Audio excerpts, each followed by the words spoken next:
बोलो भगवान विष्णु की जय। बोलो कृष्ण भगवान की जय। आप सभी का हमारी YouTube चैनल त्योहार गाइड पर स्वागत है। इस वीडियो में हम आपको अजय एकादशी का माहात्म्य सुनाने जा रहे हैं।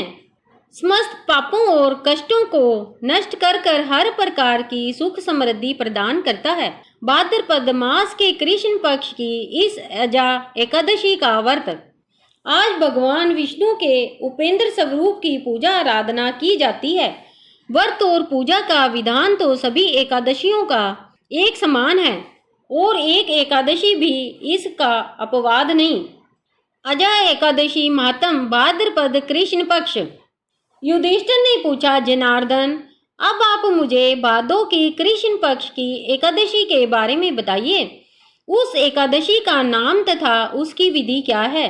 श्री कृष्ण भगवान बोले, युधिष्ठिर, भाद्रपद की कृष्ण पक्ष की एकादशी को अजय एकादशी कहते हैं। जो मनुष्य इस दिन भगवान की भक्ति पूर्वक पूजा करते हैं तथा व्रत करते हैं, उनके समस्त पाप नष्ट हो जाते हैं।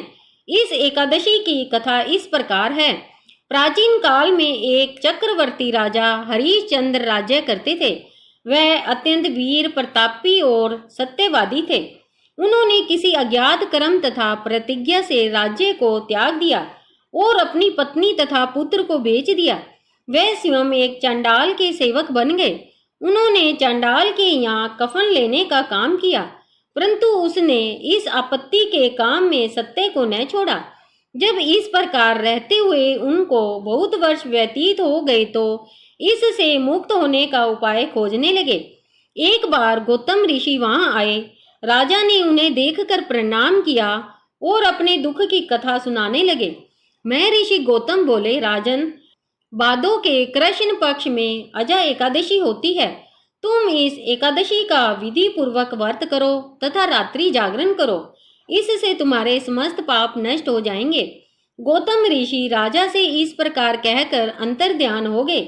मैं ऋषि गौतम की बात सुनकर राजा हरिश्चंद्र ने उस उत्तम अनुष्ठान को किया। उस व्रत के प्रभाव से राजा सारे दुखों से पार हो गए। उन्हें पत्नी का सानिध्यान और पुत्र मिल गया। ये सब अजय एकादशी के व्रत का प्रभाव था। जो मनुष्य इस व्रत को विधि पूर्वक करते हैं तथा रात्रि जागरण करते हैं, उनके समस्त पाप नष्ट हो जाते हैं और अंत समय स्वर्ग को जाते हैं।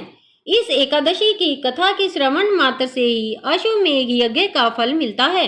कथा सार। प्राणी को ईश्वर के प्रति पूरी निष्ठा रखनी चाहिए।